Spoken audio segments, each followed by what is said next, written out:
Mga boss, matapos po natin maibalita at kumpirmahin through Kuyang Joseph na may paparating na laban ang ating pambato, former 3-Division World Champion John Riel Cuadro Alas Casimero. At ito na nga po mga bossing, may panibagong update ang Team Casimero. Meron tayong picture na ipinipresenta regarding the venue. Yan po ang venue. Yeah, Asa tayo? Patuloy lang ang career ni Champ na for the second time, may laban siya sa December 27. A couple of weeks na lang, guys. Jimboy, kumusta ka? At dito na naman papasok yung hindrance. Yung mga sagabal, yung mga bagay na inaasahan. At ito na naman, umepal na naman. Laging gano'n, win or lose. There's always a dalawang bulok, win or lose. Ano pang bago? May nag-message sa akin dito, underground. Kuyang, sino ang kalaban ni Champ? Well, maski nga si Ate Grace, hindi alam eh.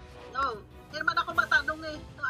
Kasi pag in-announce yan, maunat mahuli eh. Yun at yun din, hindi naman Ang pwede ko lang sabihin, blonde yung buhok niya nung nakita ko sa box rec.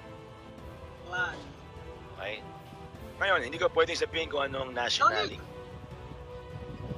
Okay, Alam tapos... Patla ng buhok, alam ko patla ng buhok. Tapos, ang mga vloggers dyan, lahat kayo, pro-man or anti, nakikita nyo, sinasabi nyo na kami mismo, ako mismo, ang buong team, si Jason hindi aalis. May dadagdag, pero si Jason ay mag-i-stay as a head coach. Okay? Kinonfirm ko yan, kinonfirm nyo yan, pati mga vloggers. Anong breaking news na nilalagay ko? Ito, yes and no. Meron tayong yes and no.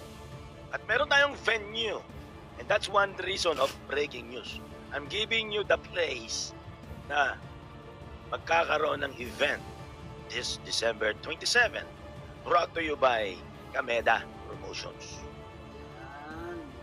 Abangan nyo ang mga bago or mga umuusbong na mga undercards na Pilipino dyan. Yup. Yan ang isang abangan nyo.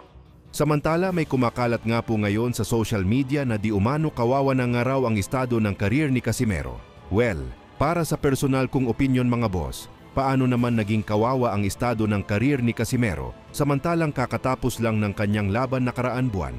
Sabay nagbalik training na ngayon si Casimero para sa kanyang laban sa December 27.